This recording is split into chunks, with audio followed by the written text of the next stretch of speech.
మధ్యతరగతి ప్రజలకు వైద్యానికి ఇబ్బందులు ఎదుర్కోకుండా రాష్ట్ర ప్రభుత్వం అర్హులైన వారికి ముఖ్యమంత్రి సహాయ నిధి కింద సాయం అందిస్తోందని రాష్ట్ర జలవనరుల శాఖ మంత్రి డాక్టర్ నిమ్మల రామానాయుడు పేర్కొన్నారు. పాలకొల్లు నియోజకవర్గంలో పేద మధ్యతరగతి వర్గాలకు ముఖ్యమంత్రి సహాయ నిధి నుంచి వైద్య సాయాన్ని అందించారు. ఒకే రోజు 34 మందికి 22,39,000 రూపాయలను అందజేశారు.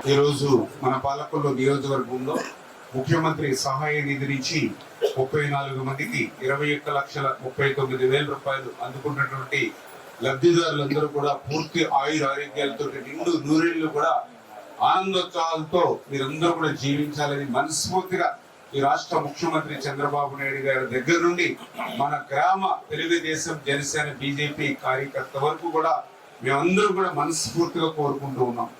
మీకు అందిస్తూ ఉందని అంటే మరి వేళ ఈ ప్రభుత్వం పేదల పట్ల మీ ఆరోగ్యం పట్ల ఎంత శ్రద్ధ కనపరుస్తుంది అనే దానికి ఇదే ఒక ఉదాహరణ విషయాన్ని సందర్భంగా తెలియజేస్తూ ఉన్నా.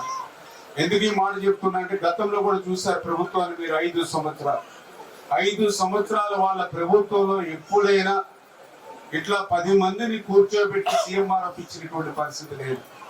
ఒక సీఎంఆర్ఎఫ్ ఇస్తే దాన్ని 6 నెలలు చక్రం కింద తిప్పేవారు.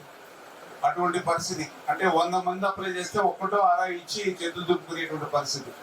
సీఎంఆర్ఎఫ్ అప్లికేషన్లు మీరు కష్టపడి వాళ్ళ వైఎస్ఆర్సీపీ కార్యాలయం ఇస్తే ఆ ఇన్ఛార్జి ఖాళీ చేసినప్పుడల్లా మీరు పెట్టిన అప్లికేషన్లు అన్ని కూడా ఆ ఖాళీగా ఏదైతే బిల్డింగ్ లోనే ఇక్కడే ఉండిపోయాయి.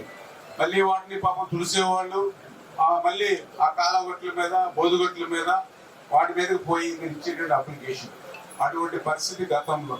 కానీ ఈరోజు అటువంటి స్థితి లేకుండా వారం ఈరోజు ఆదివారం గత ఆదివారమే దగ్గర 72 లక్షల రూపాయలు ఇచ్చి అంతకుముందు ఆదివారం 62 లక్షల రూపాయలు ఇచ్చి ఇట్లా ప్రతి వారము కూడా 30 మందికి 50 మందికి 70 మందికి 80 మందికి లక్షల రూపాయలు ఈవేళ ముఖ్యమంత్రి సహాయ నిధి ఇస్తూ ఉన్నామని అంటే ఈవేళ మీరందరూ కూడా గుర్తుపెట్టుకోవాలి. ఎందుకంటే ఈవేళ ఆర్థిక పరిస్థితి కూడా సహకరించినటువంటి స్థితిలో నిజంగా 2014-19లో మన ప్రభుత్వం ఉంది. 19లో ప్రభుత్వం కంటిన్యూ అయ్యి ఉంటే మనకి తిప్పలు ఉండేవి కాదు. కానీ 19-24లో ఒక రాక్షస ప్రభుత్వం వచ్చింది, ఒక నియంత్రణతో ప్రభుత్వం వచ్చింది, నిరంకుశతో ప్రభుత్వం వచ్చింది. రాష్ట్ర ఆర్థిక పరిస్థితి అంతా కూడా ఊడ్చేసాడు మొత్తం అంతా పాటు.